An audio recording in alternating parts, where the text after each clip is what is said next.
Hello friends, welcome back to Anvesha channel. आज हम लोग पढ़ेंगे शेखर एक जीवनी भाग 1। ठीक है, ये जो उपन्यास है अज्ञे द्वारा रचित शेखर एक जीवनी, ठीक है, भाग 1। ठीक है, भाग 1 ही हम लोग को अपने सिलेबस में, यूजीसी नेट के सिलेबस में लगा हुआ है। ठीक है, भाग 1 ही पढ़ना है। ठीक है, तो आज हम लोग शेखर एक जीवनी भाग 1 को पूरे विस्तार से देखेंगे। ठीक है, चलिए आइए पढ़ना स्टार्ट करते। देखिए, पहला भाग उत्थान। ठीक है, तो पहला भाग क्या है? उत्थान है। ठीक है, तो देखिए, इस उपन्यास के रचनाकार सच्चिदानंद हीरानंद वात्स्यायन अज्ञेय है। ठीक है, अज्ञेय का पूरा नाम सच्चिदानंद हीरानंद वात्स्यायन अज्ञेय है। ठीक है, अब देखिए प्रकाशन वर्ष, इस उपन्यास का प्रकाशन वर्ष 1940, ठीक है, या कहीं कहीं 1941 ईस्वी भी मिलता है। ठीक है, तो मतलब दोनों डेट मिलता है, कहीं कहीं 40 मिलता है, कहीं कहीं 1941 ईस्वी मिलता है। ठीक है, अब देखिए ये उपन्यास 2 भागों में है। ठीक है, प्रथम भाग उत्थान और जो द्वितीय भाग है, ठीक है, वो संघर्ष संघर्ष है। ठीक है, तो आज हम लोग प्रथम भाग पढ़ेंगे। ठीक है, आगे देखिए, ये जो उपन्यास है ये फ्लैशबैक शैली में लिखा गया है। ठीक है, पूर्व दीप्ति शैली मतलब फ्लैशबैक शैली में लिखा गया है। ठीक है, फ्लैशबैक शैली क्या होता है कि मतलब मान लीजिए अभी आप बैठे हुए हैं तो आप अपने अतीत को याद करते हैं। ठीक है, तो शेखर उसी तरह जेल में बंद है और वो अपने अतीत को जो उसने मतलब बचपन से अपना समय जो व्यतीत किया, ठीक है, उस चीज का ही वर्णन है। ठीक है, फिर देखिए शेखर एक जीवनी भाग 1 उत्थान। ठीक है, इसके अंदर इसको भी मतलब 4 भागों में बांटा गया है। पहला उषा और ईश्वर, ठीक है, दूसरा बीज और अंकुर, तीसरा प्रकृति और पुरुष, चौथा पुरुष और परिस्थिति। और यहाँ पे देखिए भाग 2। ठीक है, भाग 2 क्या है? संघर्ष है। ठीक है, भाग 1 में उत्थान है और भाग 2 में संघर्ष है। ठीक है, और इसका प्रकाशन 1944 ईस्वी में हुआ। ठीक है, और इसको भी 4 भागों में बटा हुआ है। ठीक है, पहला पुरुष और परिस्थिति। ठीक है, ये दोनों मतलब सेम नाम है। ठीक है, इसका जो लास्ट वाला नाम है, ठीक है, उसी का ये प्रथम नंबर 1 में इसका सेम यही नाम है। ठीक है, पुरुष और परिस्थिति। ठीक है, दूसरा बंधन और जिज्ञासा, तीसरा शशि और शेखर, ठीक है, और चौथा धागे, रस्सियां और गुंजर। ठीक है, फिर आगे देखिए, अज्ञेय का जन्म 7 मार्च 1911 ईस्वी को उत्तर प्रदेश के देवरिया जिले के कुशीनगर नामक ऐतिहासिक स्थान पर हुआ। आगे देखिए, क्रांतिकारी गतिविधियों में भाग लेने के कारण, ठीक है, अभी हम लोग अज्ञेय के बारे में पढ़ रहे हैं। ठीक है, तो अज्ञेय क्रांतिकारी गतिविधियों में भाग लेने के कारण 1930 ईस्वी से 1936 ईस्वी तक विभिन्न जेलों में रहे। ठीक है, इन्होंने सैनिक, विश्व भारत, प्रतीक, दिनमान, साप्ताहिक, नव भारत टाइम्स, ठीक है, वाक और एवरीमैन्स, ठीक है, जैसे प्रसिद्ध पत्र पत्रिकाओं का संपादन किया। ठीक है, तो इन्होंने विभिन्न प्रकार की पत्र पत्रिकाओं का संपादन किया। ठीक है, फिर आगे देखिए 1980 ईस्वी में वत्सल निधि की स्थापना की। ठीक है, काफी इंपॉर्टेंट है, अज्ञेय ने 1980 ईस्वी में वत्सल निधि की स्थापना की। 4 अप्रैल 1887 ईस्वी को अज्ञेय का निर्धन हुआ। ठीक है, फिर आगे देखिए, प्रयोगवाद एवं नई कविता को साहित्य जगत के प्रतिष्ठित कवि माने जाते हैं। ठीक है, तार सप्तक, ठीक है, जो हमारा ये तार सप्तक है, ठीक है, उसके संपादक भी अज्ञेय जी रहे। ठीक है, अब देखिए उपन्यास की भूमिका। ठीक है, सबसे पहले हम लोग देखते हैं उपन्यास की भूमिका। ठीक है, उपन्यास की भूमिका में अज्ञेय ने क्या क्या कहा है, ठीक है, उनके पंक्तियों को देखते हैं। ठीक है, तो देखिए, वेदना में एक शक्ति है जो दृष्टि देता है, जो यातना में है वह दृष्टा हो सकता है। ठीक है, फिर आगे देखिए, शेखर एक जीवनी जो मेरे 10 वर्ष के परिश्रम का फल है। ठीक है, तो ये कहते हैं कि शेखर एक जीवनी जो मेरे 10 वर्ष के परिश्रम का फल है। 10 वर्षों में अभी कुछ देर है, ठीक है, लेकिन जीवनी भी तो अभी पूरी नहीं हुई है। घनीभूत वेदना की केवल एक रात में देखे हुए विजन को शब्दबद्ध करने का प्रयत्न है। ठीक है, तो ऐसा अज्ञेय लिखते हैं। ठीक है, आगे देखिए, आप इसे सेखी समझ सकते हैं। मेरे कहने का यह अभिप्राय नहीं है कि इतना बड़ा पोथा मैंने एक रात में गढ़ डाला। नहीं, आप मेरे एक शब्द को फिर ध्यान से पढ़िए। ठीक है, तो इनका कहना है कि आप इसे सेखी भी समझ सकते हैं। ठीक है, और ये इतना बड़ा पोथा मैंने एक रात में गढ़ दिया, ऐसी बात नहीं है। ठीक है, आप मेरे एक शब्द को फिर ध्यान से पढ़िए। शेखर घनीभूत वेदना की केवल एक रात में देखे हुए विजन को शब्दबद्ध करने का प्रयत्न है। ठीक है, तो ये सारी चीजें भूमिका में स्वयं अज्ञेय ने लिखा है। ठीक है, देखिए आगे क्या लिखते हैं। अगर यही मेरे जीवन का अंत है तो उस जीवन का मूल क्या है, अर्थ क्या है, सिद्धि क्या है, व्यक्ति के लिए, समाज के लिए और मानव के लिए। ठीक है, आगे वे 100 पन्ने शेखर एक जीवनी की नींव है। उसके बाद 9 वर्ष से अधिक मैंने उस प्राण दीप्ति को एक शरीर देने में लगाए हैं। ठीक है, तो ऐसा कहना अज्ञेय जी का है।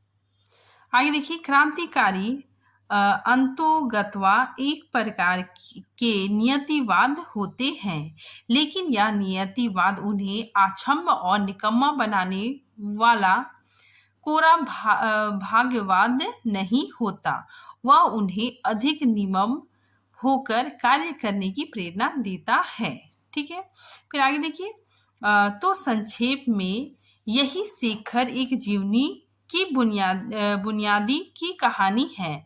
आप कहेंगे कि यह तो एक विजन नहीं, यह एक तर्क प्रणाली है, एक फलसफा है। ठीक है, लेकिन मैं मानता हूं कि फलसफा भी अंततः दृष्टि है, विजन है, और अपनी धारणा की पुष्टि के लिए फलसफे के हिंदी नाम के शरण लेता हूं, दर्शन। ठीक है, तो ये सारी लाइनें खुद अज्ञेय ने भूमिका में लिखा है। ठीक है, कभी कभी भूमिका से भी प्रश्न आते हैं। ठीक है, तो आप लोग थोड़ा सा इसको ध्यान में रखिएगा। ठीक है, फिर आगे देखिए, ये काफी इंपॉर्टेंट लाइन है। देखिए, लेखक लिखते हैं अपनी भूमिका में कि शेखर कोई बड़ा आदमी नहीं है, वह अच्छा भी आदमी नहीं है, लेकिन वह मानवता के संचित अनुभव के प्रकाश में ईमानदारी से अपने को पहचानने की कोशिश कर रहा है। ठीक है, तो ये जो कथन है, ठीक है, ये अज्ञेय ने अपनी भूमिका में लिखा है। आगे देखिए, इन्होंने आगे भी लिखा है। ठीक है, देखिए, अपने भीतर भी कहीं पर एक शेखर है जो बड़ा नहीं, अच्छा भी नहीं, लेकिन जागरूक और स्वतंत्र और ईमानदार है, घोर ईमानदार। ठीक है, तो ये सारी कथन भूमिका में लिखा हुआ है। ठीक है, आगे देखिए, कुछ आलोचक इसे अज्ञेय की आत्मकथनात्मक रीति मानते हैं। ठीक है, तो कुछ आलोचक शेखर एक जीवनी, ठीक है, इसको अज्ञेय का ही आत्मकथा मानते हैं, लेकिन अज्ञेय का कहना है कि यह मेरी आत्मजीवनी नहीं है। ठीक है, तो अज्ञेय ने खुद कहा है कि ये जो जीवनी है, ठीक है, ये मेरी जीवनी नहीं है। ठीक है, खुद अज्ञेय इस बात से इनकार करते हैं। ठीक है, आगे देखिए, अज्ञेय शेखर एक जीवनी को अपने युग और समाज का प्रतिबिंब मानते हैं। वे मानते हैं कि इसमें मेरा समाज और मेरा युग बोलता है, वह मेरे और शेखर के युग का प्रतीक है। देखिए, डॉक्टर रामचंद्र तिवारी के अनुसार, ठीक है, तो डॉक्टर रामचंद्र तिवारी शेखर एक जीवनी, ठीक है, इसके बारे में ये क्या कहते हैं। देखिए, शेखर एक जीवनी एक सशक्त और प्रौढ़ रचना है। कदाचित ही किसी उपन्यासकार ने अपनी प्रथम कृति में उस कलात्मक प्रौढ़ता का निर्देशन किया होगा जो अज्ञेय कर सके हैं। ठीक है, यह कृति फ्लैशबैक शैली में लिखी गई है। शेखर एक क्रांतिकारी विद्रोही है, उसे फांसी की सजा हुई है। वह अपने जीवन की अंतिम रात में, ठीक है, अगले दिन शेखर को फांसी मिलने वाली है। ठीक है, तो वह अपने जीवन की अंतिम रात में अपने समूचे अतीत को एक बार पुनः जी लेना चाहता है। ठीक है, फिर आगे देखिए, शेखर एक अहमवादी व्यक्ति है। वह हर सामाजिक बंधन के प्रति विद्रोह करता है। उसका अहम हर पुरुष से आदर की अपेक्षा करता है। ठीक है, और हर स्त्री से समर्थन की अपेक्षा करता है। ठीक है, आगे देखिए, शेखर एक जीवनी पर, काफी इंपॉर्टेंट है ये। ठीक है, शेखर एक जीवनी पर रोमारोला के जॉर्ज क्रिस्टॉप का प्रभाव है। अब देखिए, कथानक एवं मूल संवेदना। ठीक है, देखिए, शेखर एक जीवनी का पहला भाग उत्थान है। ठीक है, जो 4 खंडों में विभक्त है। ठीक है, सबसे पहले प्रवेश। ठीक है, प्रवेश शीर्षक के पश्चात आता है। ठीक है, देखिए, आप जब ये उपन्यास पढ़ेंगे तो सबसे पहले आपको ये प्रवेश देखने को मिलेगा। ठीक है, ये जो प्रवेश जो शीर्षक आता है, ठीक है, इसमें मतलब उपन्यास में क्या क्या चीजें हैं, ठीक है, इसको मतलब शॉर्ट में बताया गया है। ठीक है, तो सबसे पहले प्रवेश शीर्षक आता है। ठीक है, उसके बाद फिर प्रथम खंड उषा और ईश्वर। ठीक है, द्वितीय खंड में बीज और अंकुर, तृतीय खंड में प्राकृतिक और पुरुष। ठीक है, और चतुर्थ खंड में पुरुष और परिस्थिति। ठीक है, तो देखिए, परिवेश वाले भाग में शेखर जेल में कैद अपनी विचार श्रृंखलाओं में उलझा हुआ है। उसे फांसी होने वाली है। वह एक एक करके अपने जीवन की विगत घटनाओं के बारे में सोचता है और भीतर ही भीतर उद्वेलित होता है।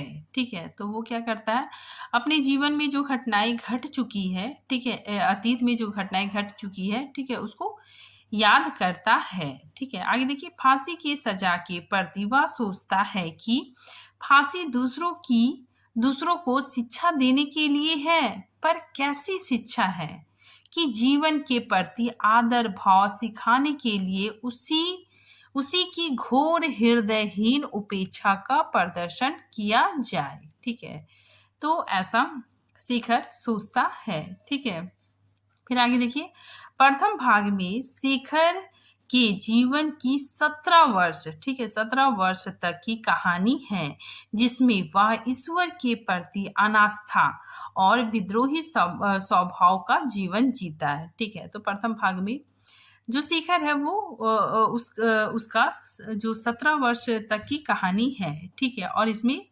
शेखर को मतलब ईश्वर के प्रति कोई आस्था नहीं होता है। ठीक है, और वह विद्रोही स्वभाव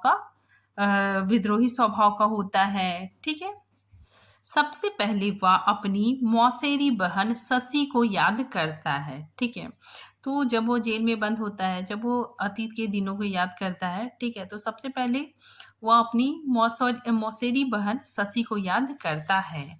वह उसे अपनी प्रेरणा शक्ति मानकर देवी समझता है। ठीक है, शशि का गायन सुनकर शेखर को लगता है कि क्या था जो मुझ में जागता था। ठीक है, उस गाने को सुनकर प्रेम, व्यथा या युयुत्सा, ठीक है, या तीनों।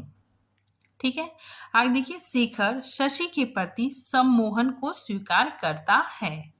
ठीक है, अब देखिए शशि, ठीक है, शशि मतलब कौन थी। ठीक है, तो इसको लेकर बहुत कंफ्यूजन होता है। ठीक है, तो सबसे पहले हम लोग समझते हैं कि शशि कौन थी। ठीक है, तो देखिए, शशि शेखर की मौसेरी बहन है। ठीक है, और उसकी प्रेमिका भी है। ठीक है, शेखर की प्रेमिका भी है तथा उपन्यास की नायिका भी है। शशि की शादी रामेश्वर, ठीक है, रामेश्वर से हो जाती है।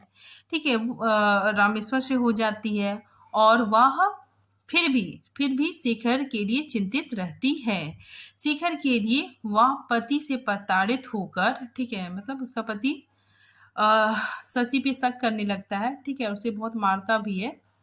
तो शेखर के लिए वह पति से प्रताड़ित होकर शेखर के साथ रहने लगती है। ठीक है, तो आगे हम लोग और भी जानेंगे इसके बारे में। ठीक है, तो चलिए आगे पढ़ते हैं। उपन्यास का प्रथम खंड उषा और ईश्वर। ठीक है, देखिए उषा और ईश्वर में शेखर के जन्म और प्रारंभिक बाल्य काल का वर्णन है। ठीक है, बौद्ध बिहार के खंडहर में शेखर का जन्म होता है। पिता सोचते हैं कि इसका नाम बुद्धदेव रखना चाहिए।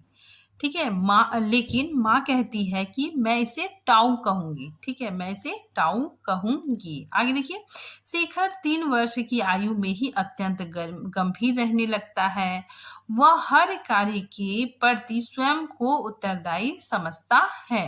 देखिए, शेखर को पढ़ाई के लिए स्कूल भेजा जाता है, लेकिन वह अपनी शरारती स्वभाव के कारण वहां टिक नहीं पाता है। ठीक है, तो हम लोग उपन्यास का जो प्रथम भाग है, ठीक है, उसको पढ़ रहे हैं। ठीक है, तो देखिए शेखर को स्कूल भेजा जाता है, लेकिन वो वहां पर भी अपने शरारती स्वभाव के कारण नहीं पढ़ता है। ठीक है, आगे देखिए, ऐसे में बड़ी बहन सरस्वती उसे घर पर ही पढ़ाती है। शेखर बहुत सोचता है, बहुत अधिक प्रश्न करता है। ठीक है, मतलब शेखर बहुत जिज्ञासु है। ठीक है, प्लस छोटा भी है और वो बहुत ज्यादा प्रश्न करता है। परिणाम स्वरूप घर वाले उसके ऐसे स्वभाव से काफी ज्यादा परेशान रहते हैं। ठीक है, आगे देखिए, शेखर को फूला के साथ, ठीक है, फूला के साथ खेलने से इसलिए मना किया जाता है क्योंकि वह छोटी जाति की लड़की है। ठीक है, तो देखिए यहाँ पे फूला कौन है? फूला पड़ोस में रहने वाली अछूत जाति की एक विधवा की लड़की है। ठीक है, जिसके साथ शेखर मतलब शेखर उसके साथ खेलता था। ठीक है, और शेखर के घर वाले उसे मना करते थे, उसके साथ नहीं खेलने के लिए कहते थे। ठीक है, तो शेखर को फूला के साथ खेलने के लिए मना किया जाता था। ठीक है, तो शेखर बहुत सारे प्रश्न पूछता था। ठीक है, साथ ही उसके अंदर विद्रोही स्वभाव उत्पन्न होता था। ठीक है, आगे देखिए, ऐसे ही घर में रसोईया रखना, गोमती की बाढ़, पुस्तक लिखने की जिज्ञासा। ठीक है, जो शेखर है, ठीक है, वो बचपन में अपने पिता की देखा देखी, ठीक है, एक पुस्तक भी लिखा था। ठीक है, तो उसी चीज का यहाँ पे बताया जा रहा है कि पुस्तक लिखने की जिज्ञासा आदि प्रसंग है जो शेखर की विचार श्रृंखला को निर्मित करते हैं। वह हर जगह शांति की तलाश में रहता है, जो उसे कहीं भी प्राप्त नहीं होता है। ठीक है, आगे देखिए, शशि से उसका बचपन में ही संक्षिप्त परिचय हो जाता है। ठीक है, शशि की आयु तब 3 वर्ष की थी। ठीक है, जब शेखर ने उसे देखा था। ठीक है, और शेखर की आयु 4 वर्ष की थी। ठीक है, तो देखिए यहाँ पे बताया जा रहा है कि शशि से शेखर की मुलाकात बचपन में ही हुई थी। ठीक है, जब शशि 3 साल की थी। ठीक है, और शेखर 4 वर्ष का था। ठीक है, फिर देखिए कैसे इन लोग का मुलाकात होता है। देखिए, नहाते वक्त, ठीक है, ये लोग छोटे छोटे बच्चे होते हैं। ठीक है, तो नहाते समय शेखर ने शशि को लोटा से मार दिया। ठीक है, तो वो लोटे से नहा रही थी, तो शेखर ने क्या किया था, लोटे से उसके माथे पे मार दिया था। ठीक है, वह बहुत रोने लगी। तभी शशि की माँ, शेखर की माँ, ठीक है, और अन्य सदस्य आए और पूछा कि क्या हुआ। तो शशि ने कह दिया था कि लोटा मतलब लोटा से मुझे अपने आप लग गया। तो इस तरह जो शशि है, ठीक है, वो शेखर का नाम नहीं बताती है। ठीक है, और वो कहती है कि लोटा से अपने आप मेरे माथे पे चोट लग गया। यहाँ पे देखिए जो घटनाएं शेखर के साथ घटती है। ठीक है, फूला के साथ खेलने के लिए मना किया जाता है। ठीक है, तो ये सारी चीजें आपको जब आप उपन्यास पूरे डिटेल से पढ़ेंगे तो आपको अच्छे से समझ में आ जाएगा। ठीक है, आगे देखिए, शेखर अपने आसपास घटने वाली हर बात की जानकारी रखना चाहता था, लेकिन उसे लगता था कि कोई भी उसे सच नहीं बताता है। ठीक है, वह अपने भीतर की दुनिया का निर्माण करता रहता था। ठीक है, मतलब वो अपने मन में कुढ़ता रहता था। ठीक है, क्योंकि वो बहुत ज्यादा प्रश्न करता था। ठीक है, साथ ही उसे कोई खास उसका कोई उसके प्रश्न को कोई भी इंसान अच्छे से उसका उत्तर नहीं देता था। यहाँ पे शेखर बहुत सारा प्रश्न करता है। ठीक है, तो बहुत ज्यादा प्रश्न करता था। ठीक है, इसी वजह से लोग उसके प्रश्नों का उत्तर नहीं देते थे। ठीक है, आगे देखिए, शेखर जानना चाहता था कि बच्चे क्यों होते हैं, ठीक है, बच्चे कैसे होते हैं, लेकिन वह यह भी जानता था कि इस विषय में माता पिता बहन नौकर कोई भी उसे कुछ भी नहीं बताएगा। ठीक है, कोई भी उसे सच नहीं बताएगा। ऐसे में वह धीरे धीरे प्रकृति के नजदीक होता जाता है। ठीक है, इसी बीच उसकी मित्रता प्रतिभा से होती है। ठीक है, तो जब वो छोटा रहता है, ठीक है, साथ ही बहुत सारे प्रश्न पूछता था। ठीक है, तो उसका कोई लोग मतलब उत्तर नहीं देता था। ठीक है, तो धीरे धीरे वो मतलब थोड़ा अकेले रहने लगा। साथ ही वो प्रकृति के नजदीक होता जा रहा था। ठीक है, इसी बीच उसकी मुलाकात प्रतिभा से होती है। ठीक है, प्रतिभा कौन है? देखिए, एक लड़की जो शेखर के रास्ते भूलने पर जंगल में तितलियां पकड़ती हुई मिली थी। ठीक है, तो शेखर एक दिन जंगल से जा रहा था। ठीक है, और वो रास्ता भूल गया था। ठीक है, तभी एक लड़की जंगल में तितली पकड़ रही थी। ठीक है, तो जो तितली पकड़ रही थी, ठीक है, उस लड़की का नाम प्रतिभा था। ठीक है, तो उसी का जिक्र यहाँ पे बताया जा रहा है। और जिसने अपना नाम मिस प्रतिभा लाल बताया। ठीक है, प्रतिभा के पिता का नाम मिस्टर लाल था। ठीक है, मिस्टर लाल इंग्लैंड रिटर्न डॉक्टर थे। ठीक है, आगे देखिए, प्रतिभा जंगल से शेखर को अपने घर ले गई थी। ठीक है, तो दोनों आपस में मिलते थे। ठीक है, बातचीत दोस्ती हो गया। तो प्रतिभा क्या की, शेखर को अपने घर ले जाती है। ठीक है, जहां पर शेखर को खाने का सलीका नहीं था। ठीक है, तो शेखर को खाने के लिए दिया गया। ठीक है, कांटे चम्मच से, तो शेखर को खाने के लिए मतलब नहीं आ रहा था। उसे टेबल मैनर नहीं आ रहा था। ठीक है, मतलब खाने का सलीका नहीं आ रहा था, जिसे देखकर प्रतिभा हंसती है। ठीक है, उसका मजाक उड़ाती है। उपेक्षा पाकर शेखर उससे दूर चला जाता है। ठीक है, फिर आगे देखिए, ये सारी घटनाएं बचपन की ही घटनाएं हैं। ठीक है, आगे देखिए, परिस्थितियों वश अपने मानस के निर्मित में शेखर नास्तिक होता जाता है। ठीक है, तो शेखर क्या होने लगता है, धीरे धीरे उसे भगवान पे कोई भी आस्था नहीं रहती है। ठीक है, वो नास्तिक होता जाता है। वह मन ही मन पूछता है, ईश्वर क्या सचमुच तू है? अब देखिए, द्वितीय खंड बीज और अंकुर। ठीक है, तो द्वितीय खंड बीज और अंकुर में क्या क्या घटनाएं हैं, ठीक है, क्या क्या चीजें हैं, उसको हम लोग देखेंगे। ठीक है, तो देखिए, बीज और अंकुर में शेखर की उम्र के साथ साथ उसकी शरारतें भी बढ़ती जाती है। ठीक है, तो शेखर की उम्र के साथ उसकी शरारतें भी बढ़ती जाती है। अब उसकी खोज मुक्ति है, जिसकी तलाश में वह गंगा नदी के किनारे पर भटकता रहता है। शेखर गांधी जी से प्रभावित होता है। असहयोग आंदोलन की लहर में बहकर वह घर के सारे विदेशी कपड़ों को जला देता है। ठीक है, तो वो गांधी जी से प्रभावित होता है। ठीक है, साथ ही उस समय असहयोग आंदोलन चल रहा था।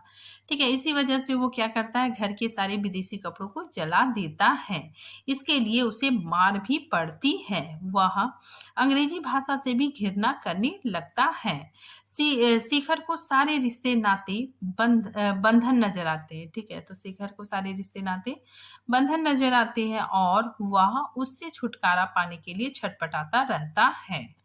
आगे देखिए, शेखर को पढ़ना अच्छा लगता है। किताबें उसकी साथी है। ठीक है, किताबें उसके दोस्त हैं और वह अंग्रेजी साहित्य भी पढ़ता है।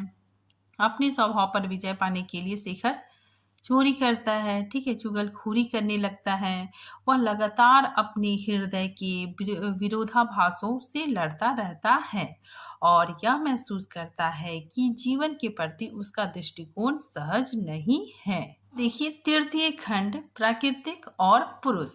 ठीक है, तो तृतीय खंड प्राकृतिक और पुरुष में शेखर की जिद और वितृष्णा, ठीक है, जिद और वितृष्णा बढ़ती जाती है। शेखर अपनी बहन सरस्वती से कुछ आश्रय पाता है, लेकिन उसकी शादी हो जाने पर, ठीक है, मतलब सरस्वती की शादी हो जाने पर वह और भी अकेला अकेला महसूस करता है। ठीक है, और भी खिन्न हो जाता है। भटकते रहना शेखर के स्वभाव में है। वह कई बार बिना बताए घर से निकल जाता है। ठीक है, प्रकृति के सामीप्य प्राप्त कर अपने चित्त को शांत करने का प्रयास करता है। ठीक है, तो वो प्रकृति के समीप रहता है, ठीक है, और अपने मन को शांत करने की कोशिश करता है। ठीक है, आगे देखिए टेनिसन, वर्ड्सवर्थ, क्रिस्टीना क्रिस्टीना रेज़ेटी, ठीक है, स्कॉट जैसे सारे कवियों की कविताएं पढ़ डालता है। ठीक है, शिखर के अंधकार में जीवन में बिजली की तरह चमकती हुई शारदा आती है। ठीक है, तो शिखर का जीवन एकदम अंधकार में रहता है। ठीक है, तो उसी वक्त बिजली की तरह चमकती हुई शारदा आती है। ठीक है, तो देखिए शारदा कौन है, इसको हम लोग देखते हैं। देखिए शारदा का सानिध्य पाकर शिखर कुछ आनंद महसूस करता है। वह शारदा से प्रेम करने लगता है। शारदा के मन में भी शिखर के प्रति विशेष अनुभूति होती है। ठीक है, लेकिन इसी बीच शिखर परीक्षा देने के लिए, ठीक है, इसी बीच शिखर 10th की परीक्षा देने के लिए लाहौर चला जाता है। ठीक है, लाहौर में वह शशि के घर पर ही रुकता है। वहां उसे शशि का सम्मोहन प्रभावित करता है, लेकिन परीक्षा के बाद वह पुनः घर लौट आता है और शारदा से मिलने जाता है। ठीक है, लेकिन वहां जाके देखता है कि मकान खाली है। ठीक है, ताला लगा हुआ है और वहां पे शारदा नहीं है। ठीक है, तो तब तक शारदा वहां से जा चुकी होती है। फिर आगे देखिए शेखर शांति। ठीक है, शांति भी एक पात्र है। ठीक है, तो शेखर शांति के संपर्क में आता है। ठीक है, जो बीमारी के कारण मरणासन अवस्था में है। शांति को छूने पर उसे शारदा की स्मृति हो आती है। ठीक है, और वह मन ही मन उद्वेलित हो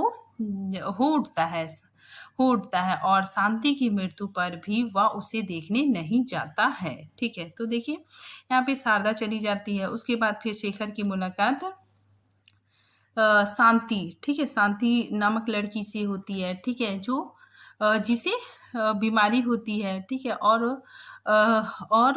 वो मतलब बीमारी के कारण मरणावस्था में होती है। ठीक है, साथ ही शांति को छूने से उसे शारदा की स्मृति हो आती है। ठीक है, शारदा की याद आ जाती है। ठीक है, और इसके बाद कुछ दिनों बाद शांति की मृत्यु हो जाती है, लेकिन शेखर उसे देखने के लिए नहीं जाता है।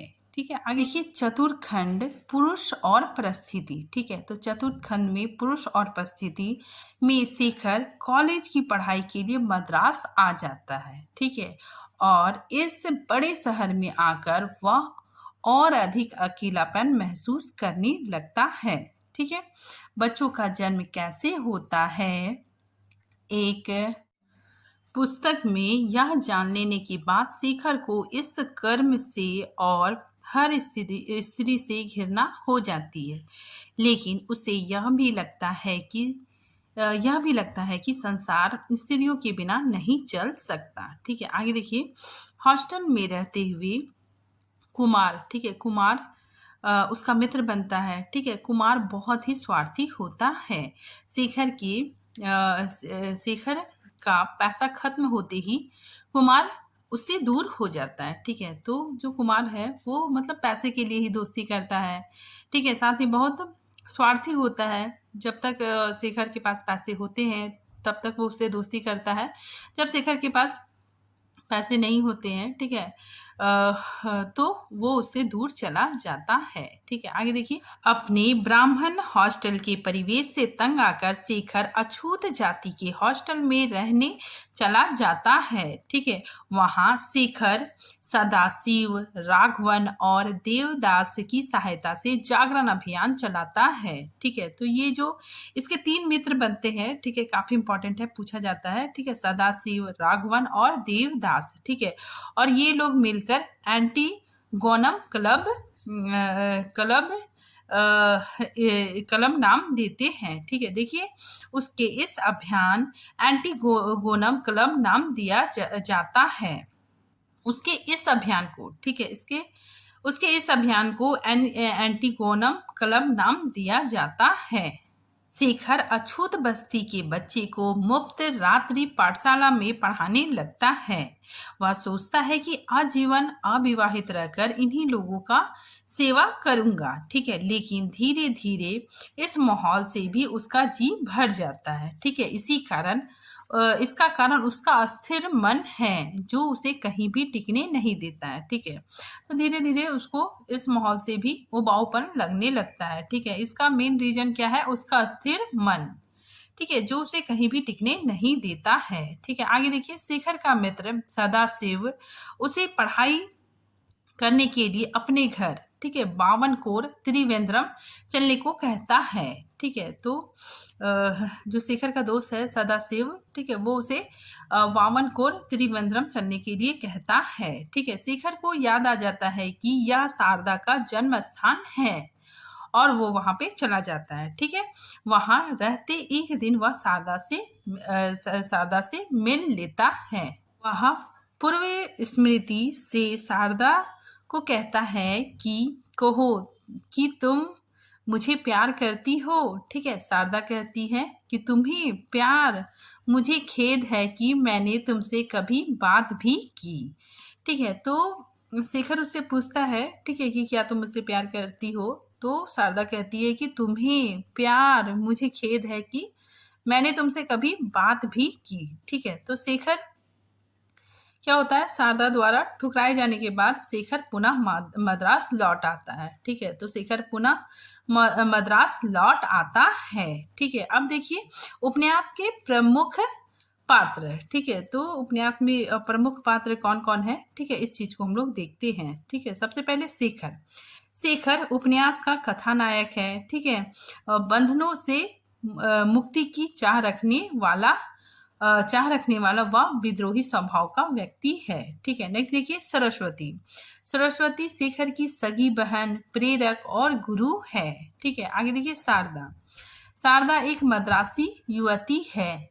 यह पढ़ी लिखी प्रतिभावान लड़की है। शेखर को उसका सौंदर्य उसे आकृष्ट करता है। ठीक है, आगे देखिए शांति। शांति 18-19 वर्ष की लड़की है। ठीक है, उसका जीवन संघर्षशील है। शांति शेखर को प्रभावित करती है, लेकिन तपेदिक बीमारी से ग्रस्त होकर उसकी मृत्यु हो जाती है। ठीक है, आगे देखिए शशि। शशि कौन है? देखिए शेखर की माँ की दूर की बहन विद्यावती की लड़की है। ठीक है, शशि शेखर की सर्वाधिक अंतरंगता किशोरावस्था में अपनी मौसेरी बहन शशि से होती है। ठीक है, मतलब शेखर को सबसे ज्यादा लगाव शशि से होता है। शशि का विवाह उसकी इच्छा के विरुद्ध रामेश्वर से हो जाता है। ठीक है, रामेश्वर शशि के चरित्र पर संदेह करता है। ठीक है, और उसे त्याग देता है। तब वह शेखर के साथ रहने लगती है। ठीक है, तो शशि का पति उसे छोड़ देता है। ठीक है, तो जो शशि है वो फिर बाद में शेखर के साथ रहने लगती है। अब देखिए हरिदत्त। हरिदत्त शेखर का पिता। ठीक है, फिर आगे देखिए महाराज। महाराज कौन थे? शेखर के घर पर रखा गया एक रसोइया। ठीक है, जो लकीर के अंदर बर्तन धोने के बाद, ठीक है, बर्तन धोने के बाद ही जाने देता है। ठीक है, और सभी को रसोई घर में घुसना वर्जित कर देता है। ठीक है, तो ये जो महाराज जी है, ठीक है, ये रसोइया थे। ठीक है, साथ ही इन्होंने एक लकीर खींच दी थी। ठीक है, और उसके अंदर अगर बर्तन जाएगा, ठीक है, तो वो मतलब गंदा हो जाएगा। ठीक है, तो इस तरह और वो सभी सदस्यों को रसोई घर में घुसने से मना करता है। ठीक है, जब आप उपन्यास पढ़ेंगे तो उसमें आपको बहुत अच्छे से समझ में आ जाएगा। ठीक है, आगे देखिए ऑन गैस। ठीक है, जम्मू कश्मीर में एक अमेरिकन मास्टर साहब जो शेखर तथा उसके भाई बहनों को पढ़ाने आते थे। ठीक है, जिसे शेखर मिस्टर गैस कहता था, जिसके लिए शेखर ने एक कविता भी लिखी थी। ठीक है, तो देखिए शेखर अपने टीचर के लिए कविता लिखता है। My teacher name is mister gas. ठीक है, if G is gone then he is an S. ठीक है, तो सोचिए कितना शरारती है। ठीक है, ये कविता इसने अपने टीचर के लिए लिखा था। ठीक है, साथ ही टीचर को सुनाया था। ठीक है, तो इसके बाद इसको बहुत मार मिली थी। ठीक है, आगे देखिए जीनिया। जीनिया कौन है?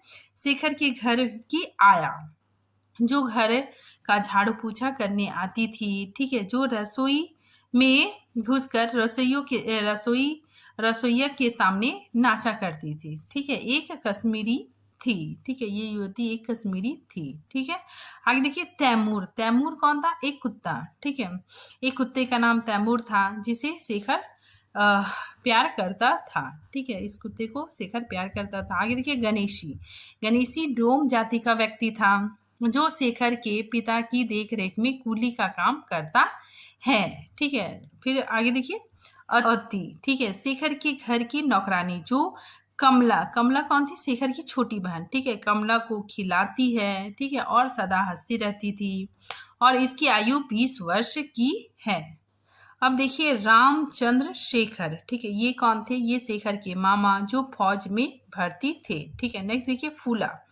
फूला शेखर की बाल्यकाल की मित्र। ठीक है, बाल्यावस्था की मित्र। ठीक है, हम लोग पढ़े वही। फिर नेक्स्ट देखिए विद्यावती शशि की माँ। ठीक है, देवनाथ शशि के पिता। प्रतिभा। प्रतिभा शेखर के बचपन की मित्र।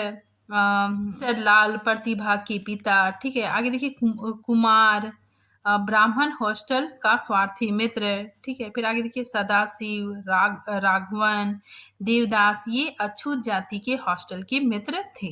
ठीक है, आगे देखिए ईश्वर दत्त और प्रभुदत्त ये शेखर के बड़े भाई। ठीक है, फिर रवि दत्त चंदू और कमला ये शेखर के छोटे भाई बहन हैं। ठीक है, देखिए यहाँ पे शेखर 6 भाई बहन थे। ठीक है, तो कौन कौन थे? देखिए पहला सरस्वती, दूसरा ईश्वर दत्त, तीसरा प्रभुदत्त, चौथा चंद्रशेखर हरिदत्त पंडित। ठीक है, ये नाम शेखर के लिए ही है। पांचवा रवि दत्त, छठा चंद्र। ठीक है, बाद में एक बहन पैदा हुई जिसका नाम कमला था। ठीक है, और ईश्वर दत्त और प्रभुदत्त ये शेखर के बड़े भाई थे। ठीक है, और देखिए यहाँ पे ईश्वर दत्त ये क्या करता है? देखिए ईश्वर दत्त कॉलेज से लापता होकर पुलिस में भर्ती हेतु मुंबई चला जाता है। ठीक है, और अब पिता का सही नाम भी नहीं बताया था। ठीक है, तो ये घटना उपन्यास में है। ईश्वर दत्त क्या करता है? कॉलेज से भाग जाता है। ठीक है, और वो पुलिस में भर्ती हो जाता है। अब देखिए उपन्यास की महत्वपूर्ण पंक्तियां देख लेते हैं। ठीक है, उपन्यास के जो महत्वपूर्ण पंक्तियां हैं, ठीक है, उसको देख लेते हैं। देखिए वेदना में एक शक्ति है जो दृष्टि देता है, जो यातना में है वह दृष्टा हो सकता है। ठीक है, आगे देखिए क्षमा हृदय का धर्म है लेकिन वह कर नहीं पाता। ठीक है, आगे देखिए मूर्ति का निर्माण हो सकता है मृतिका का नहीं। ठीक है, आगे देखिए नेक्स्ट शिक्षा देना संसार अपना सबसे बड़ा कर्तव्य समझता है किंतु शिक्षा अपने मन की शिष्य के मन की नहीं। ठीक है, आगे देखिए ये काफी इंपॉर्टेंट है। यातना भी एक उच्च कोटि का है और बहुत पवित्र अस्त्र है। ठीक है, आगे देखिए मुझे विश्वास है कि विद्रोही बनते नहीं उत्पन्न होते हैं। विद्रोही बुद्धि परिस्थितियों से संघर्ष की सामर्थ्य जीवन की क्रियाओं से परिस्थितियों के घात प्रतिघात से नहीं निर्मित होती।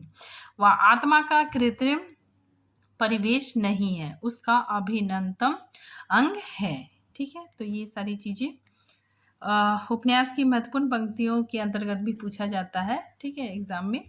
फिर आगे देखिए सत्य उसके लिए है, काफी इंपॉर्टेंट लाइन है। सत्य उसके लिए है जिसमें उसे सह लेने की शक्ति है। ठीक है, तो ये वाक्य रोमा रोला की पुस्तक से है। ठीक है, फिर आगे देखिए नास्तिक जब विश्वास करने पर आता है तो बड़े पंडित उसके आगे नहीं टिक सकते।